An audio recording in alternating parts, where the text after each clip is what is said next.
एक बूढ़ी माँ। गांव के बाहरी हिस्से में एक छोटा सा कच्चा मकान था, जिसमें झुर्रीदार दीवारें और घास की छत थी। ये घर था रुक्मिणी देवी का। रुक्मिणी देवी एक बुजुर्ग महिला थी, जिनकी उम्र 75 वर्ष के करीब हो चुकी थी। उनका चेहरा झुर्रियों से भरा था, लेकिन उन झुर्रियों के पीछे एक गहरी मुस्कान छिपी रहती थी। आंखों में जीवन के अनुभव और स्नेह की चमक थी। उनकी दिनचर्या बहुत साधारण थी, लेकिन उसमें एक खास बात थी, वो कभी भी अकेली महसूस नहीं होती थी, क्योंकि उनके दिल में अपने परिवार के लिए बहुत जगह थी। रुक्मिणी देवी का जीवन सरल था, लेकिन उनके जीवन की कहानी बहुत संघर्षों से भरी हुई थी। एक समय था जब उनका जीवन खुशहाल था, जब उनका पति शिवनाथ और बच्चे उनके आसपास थे। लेकिन समय के साथ बच्चे बड़े हो गए और अपना जीवन स्थापित करने के लिए शहरों में बस गए। पति की मौत के बाद रुक्मिणी देवी अकेली रह गई थी, लेकिन उनके दिल में हमेशा अपने बच्चों के प्रति प्यार और चिंता बनी रहती थी। रुक्मिणी देवी के 3 बच्चे थे, 2 बेटे और एक बेटी। बड़े बेटे अर्जुन का परिवार दिल्ली में बस गया था, जबकि छोटे बेटे कृष्णा ने मुंबई में अपना व्यवसाय स्थापित किया था। बेटी सविता की शादी कानपुर में हुई थी। पहले तो बच्चे नियमित रूप से घर आते थे, लेकिन समय के साथ उनकी यात्राएं कम होती गईं।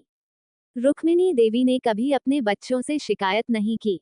जब भी वे फोन करते, उनकी आवाज में हमेशा खुशियां होती।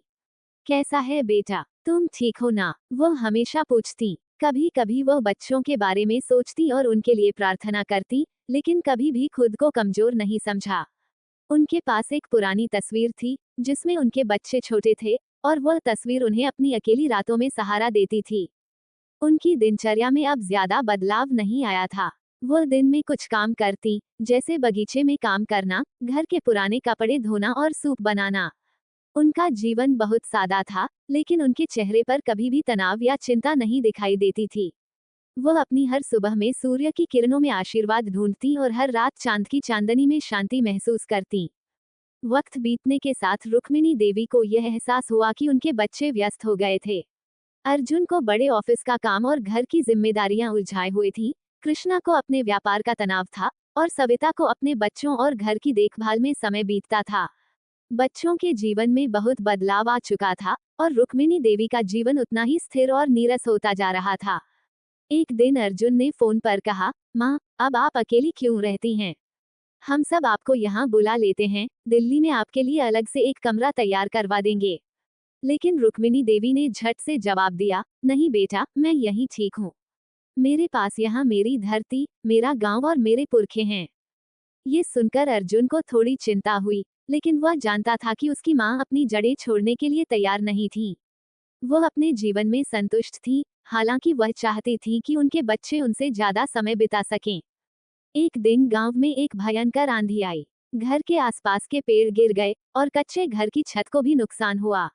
रुक्मिणी देवी जैसे तैसे अपने घर के अंदर छुपी हुई थी, लेकिन उस दिन उनकी तबीयत बहुत बिगड़ गई। कमजोरी और बुखार ने उन्हें बिस्तर पर डाल दिया। वह बेहद कमजोर हो चुकी थी, लेकिन किसी तरह उन्होंने अर्जुन को फोन किया। बेटा, मुझे बहुत बुरा लग रहा है, क्या तुम आ सकोगे? अर्जुन घबराकर तुरंत गांव के लिए निकल पड़ा। जब अर्जुन ने माँ को देखा, तो उसकी आंखों में आंसू थे।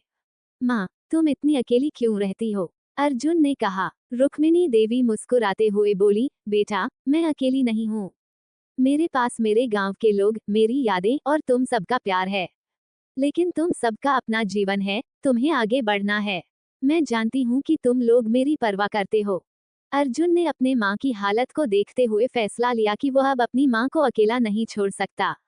उसने कृष्णा और सविता से बात की, और तीनों ने मिलकर फैसला किया कि रुक्मिणी देवी को दिल्ली में उनके पास लाकर उन्हें एक आरामदायक जीवन देंगे।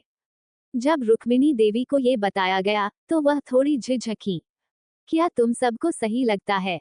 मुझे यहाँ अपनी धरती की खुशबू और यह जो जीवन है, उससे दूर जाना चाहिए। लेकिन बच्चों ने उन्हें ये समझाया कि वह अब अकेले नहीं हैं, और उनके पास उनका परिवार है।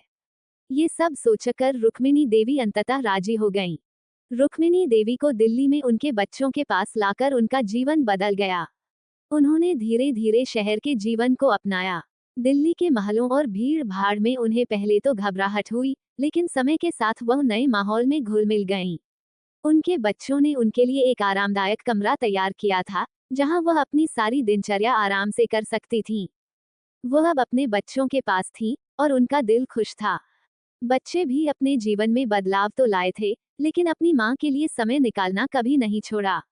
रुक्मिणी देवी भी अब अकेली नहीं थी और उनकी आंखों में अब एक नई चमक थी।